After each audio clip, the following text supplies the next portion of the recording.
students. Today I shall start a new chapter, biomolecules.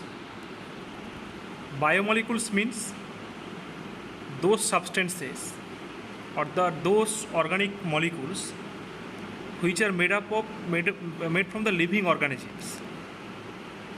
That is known as the biomolecules. So here first see, I will be discussing here that the biomolecules are example of the biomolecules. It will be the carbohydrate, protein, fat. All of you know that a living system grows, sustains and reproduces itself. The most amazing thing about a living system that if it is composed of the non-living atoms and molecules. Okay, and the pursuit of the knowledge of what goes on chemically within a living system falls in the domain of biochemistry. Okay, so see, the living systems are made up of various complex biomolecules like carbohydrate, proteins, nucleic acid, lipids, etc. So first I shall discuss here about the carbohydrates present here.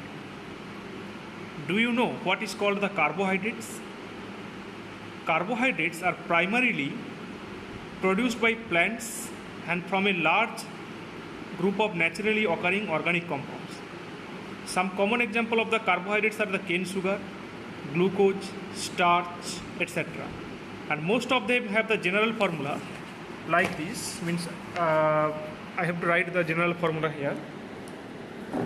That most of them have the general formula CxH2O whole Y, where X and Y are the X and Y, these are the different things.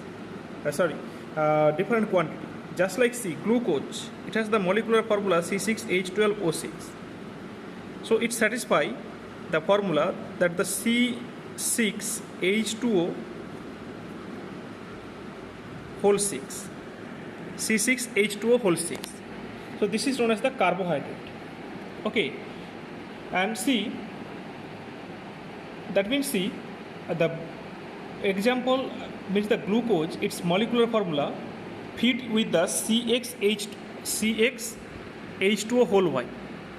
Okay, but the compounds which fit into this formula may not be classified also the carbohydrate.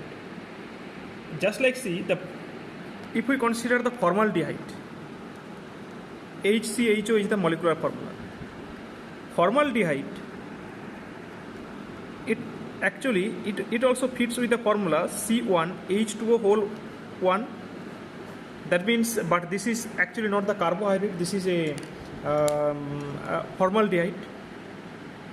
Then actually the carbohydrates may be defined as the optically active polyhydroxyaldehydes or ketones or the compounds which produce such units on hydrolysis.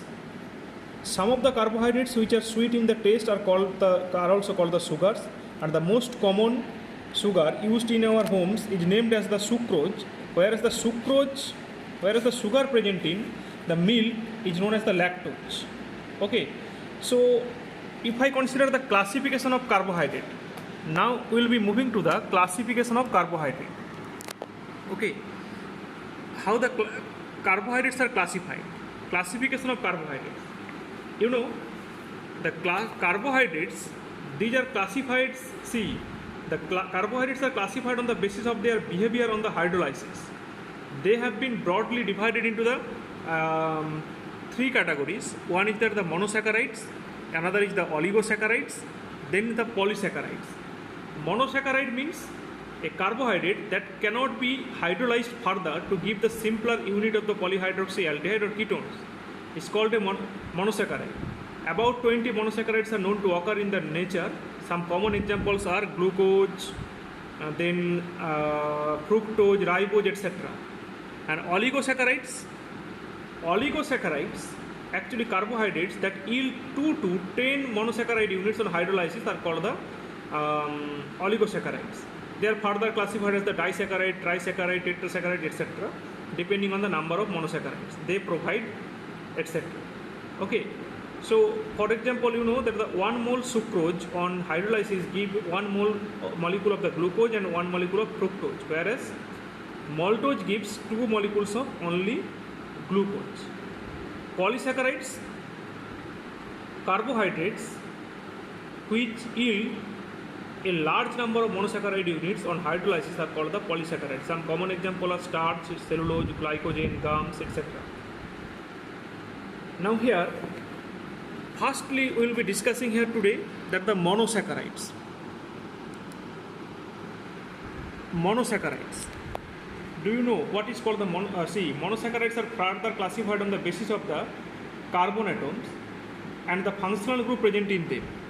If monosaccharide contains an aldehyde group, it is known as the aldose, and if it contains a keto group, then it is known as the ketose. A number of carbon atoms constituting the monosaccharides is also introduced in the name as introduced in the name. See, the aldotriose. Triose, if there is the aldotriose name, that means the substance contain only 3 carbon atoms. Okay, and aldotetrose means the carbohydrate contain the 4 carbon atom, like that. After this one, see, we will be discussing about the preparation of glucose.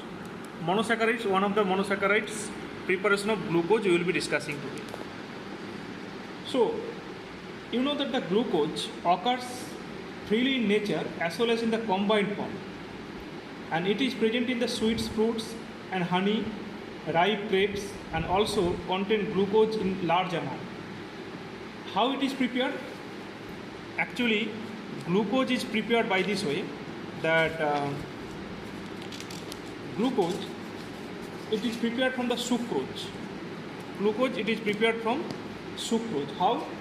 See, if the sucrose is boiled with a dilute HCl or H2SO4 in an alcoholic solution, then glucose and fructose are obtained in equal amount.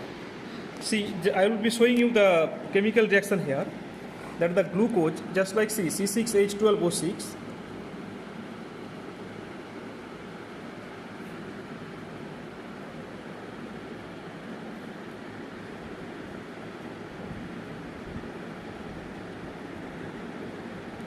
C6H12O6, if it is hydrolyzed,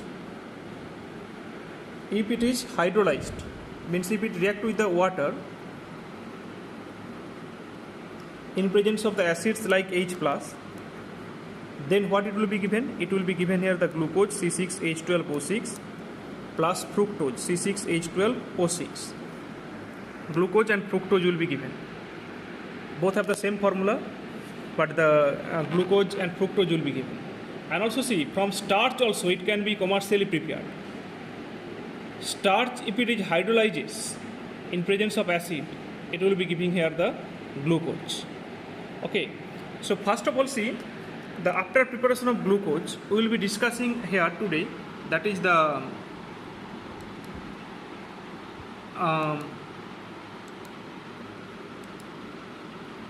okay, after glucose we will be discussing today here the structure of glucose. We will be preparing here, we will be discussing here the structure of glucose.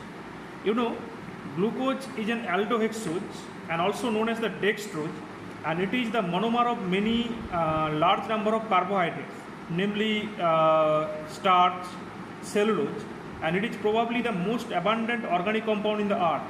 And it was assigned that the structure given below means actually it has actually considered that it has a straight chain structure like this: CHO, then there will be CHOH whole 4 and CH2OH. Now the question is that what is the evidence? What is the evidence that the glucose has this type of straight chain structure? What is the evidence that the glucose has a straight chain structure? First of all, see its molecular formula C6H12O6. This also supports the structure, because if we consider that the structure is like that, it also said means its molecular formula is C6H12O6. Again, see, when the glucose it is heated with the HI, it forms a normal hexane.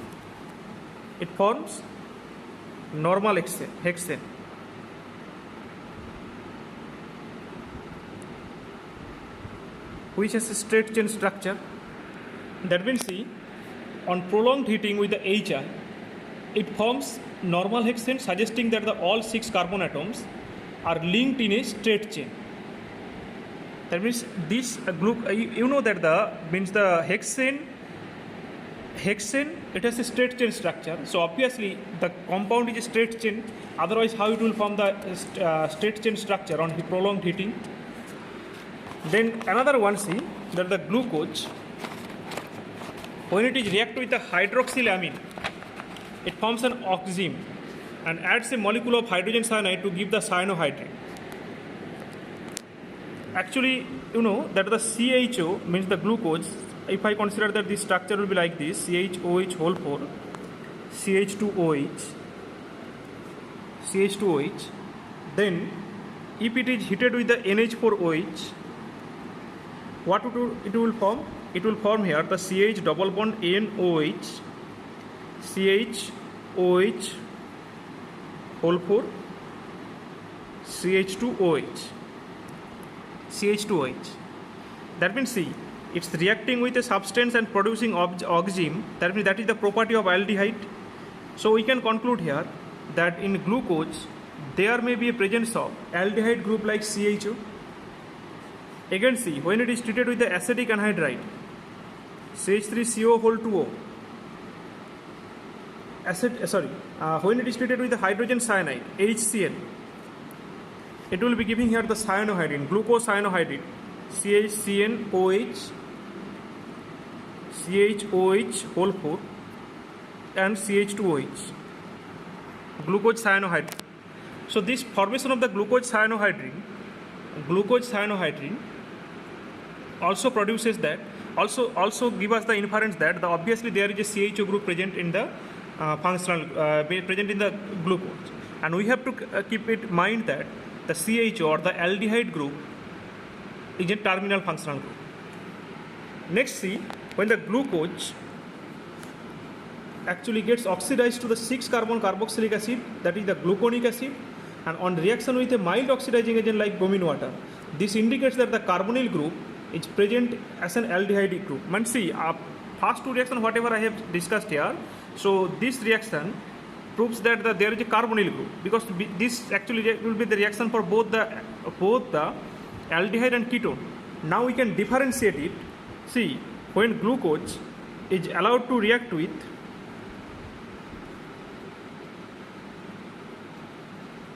bromine water, means a mild oxidizing agent, what it forms? It forms a 6 carbon containing acid, gluconic acid. We have used a mild oxidizing agent here. So obviously that the carbonyl group present here, this reaction proves that it will be a CHO. Now another evidence, see, acetylation of glucose with acetic anhydride gives glucose pentacetate, which confirms that the presence of 5 OH group. Since it exists as a stable compound, 5 OH groups should be attached to different carbon atoms. So CHO means CHOH whole 4 and CH2OH. If you give here the acetic anhydride,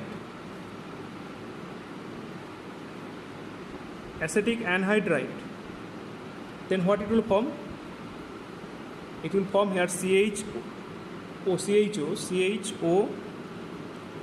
COCH3 whole 4 and CH2O, C double bond O, CH3, glucose pentacetate, and this proves that there are the 5 OH groups are present. Now on oxidation with the nitric acid, glucose produces saccharic acid, which proves that the glucose, when it is actually oxidized with the nitric acid HNO3, then it produces that their saccharic acid, whose formula is COOH, CHOH whole 4 COOH. So see, that means this reaction proves that obviously one CHO will be giving the COOH, and another COOH is coming from a primary alcoholic group. That means one primary alcoholic group is there and other OH group, that would be the secondary, so that the structure of the glucose will be like this. As there is the CHO1, means that will be in a terminal, and primary alcoholic group also will be in a terminal, and then other four carbon there will be 4 OH. So this would be a straight chain structure. So these are the, if we actually combine all the evidence here, so that the structure of the glucose will be a straight chain structure. Okay, today up to this, that's all. Thank you.